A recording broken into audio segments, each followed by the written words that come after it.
الحمدللہ وکفا وسلام علی عبادہ الذین اصطفى اما بعد فاعوذ باللہ من الشیطان الرجیم بسم اللہ الرحمن الرحیم قال اللہ تعالی فی القرآن المجید وقضى ربك ألا تعبدوا إلا إياه وبالوالدين إحسانا وقال رسول الله صلی اللہ علیہ وسلم الجنة تحت اقدام الأمهات او كما قال علیہ السلام۔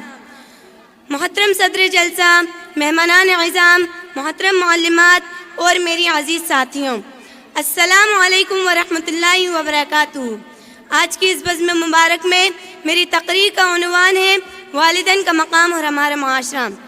سامعات اکرام، والدین اللہ تعالیٰ کی ایک عظیم نعمت ہے، ان کا سایہ اولاد کے لیے باعث رحمت ہے، ان کا انداز سراپا شفقت ہے، ہر ایک پر لازم ان کی اطاعت ہے۔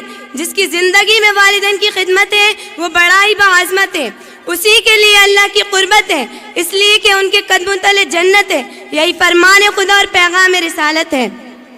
حاضرین مجلس، والدین کا مقام و مرتبہ بہت بلند ہے، یہی وجہ ہے کہ ان کی خدمت و فرمانبرداری کی بار بار تعلیم دی گئی، ان سے اچھی گفتگو کرنے اور ان کے لیے دعا کرنے کا طریقہ سکھایا گیا، اور نبی رحمت حضرت محمد مصطفیٰ صلی اللہ علیہ وسلم نے ان کی اطاعت و خدمت کو حصول جنت کا ذریعہ بتلایا اور ان کی نافرمانی و ناقدری کو سبب جہنم قرار دیا۔ تو دوسری جگہ پر ماں کے قدموں تلے جنت ہونے کی بشارت دی، رضا الہی کو ان کی رضا پر موقوف کیا، ان کی طرف نگاہ محبت ڈالنے کو بھی مقبول حج کے برابر قرار دیا۔ کیا بہترین ارشاد فرمایا ہمارے آقا شہنشاہ کون و مکان حضرت محمد مصطفیٰ صلی اللہ علیہ وسلم نے، الوالد اوسط من ابواب الجنہ۔ تو دوسری جگہ پر ارشاد فرمایا الجنت تحت اقدام الامہات، کہ ماں کے قدموں تلے جنت ہے۔ کسی شاعر نے کیا خوب کہا ہے، جہاں کے رب نے ماں کو عظمت کمال دی، اس کی دعا میں آئی مصیبت بھی ٹال دی، حدیث پاک میں ماں کی ایسی مثال دی کہ جنت اٹھا کے ماں کے قدموں میں ڈال دی۔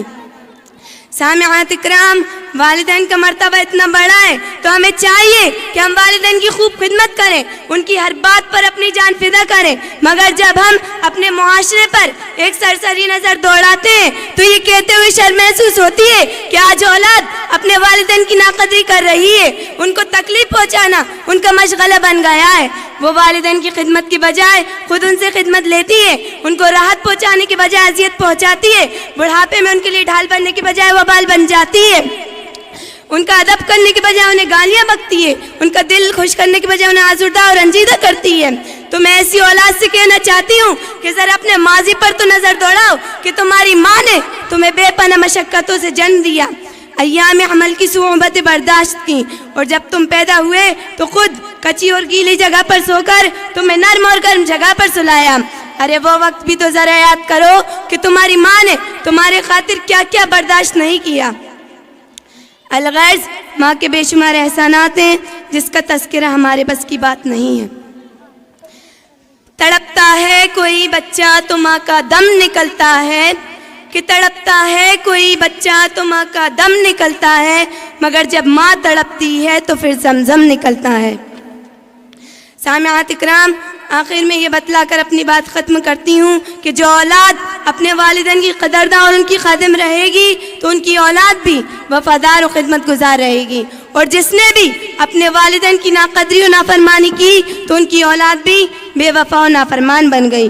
ایسے بے شمار واقعات ہیں کہ ایک مرتبہ ایک شخص نے اپنے والد کو گھسیٹتے ہوئے گھر سے باہر نکال دیا، جب دہلیز کے قریب پہنچا تو اس کے والد نے کہا بیٹا ٹھہر جا، اس لیے کہ میں نے بھی اپنے والد کو یہیں تک گھسیٹا تھا۔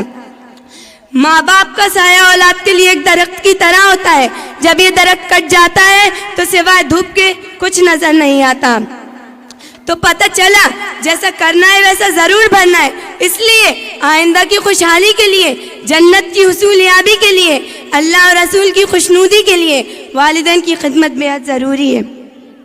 ایک بات یاد رکھ لیجئے، والدین کے دل و زبان سے نکلنے والی دعا فوراً عرش پر پہنچتی ہے، بارگاہ خداوندی میں ضرور قبول ہوتی ہے۔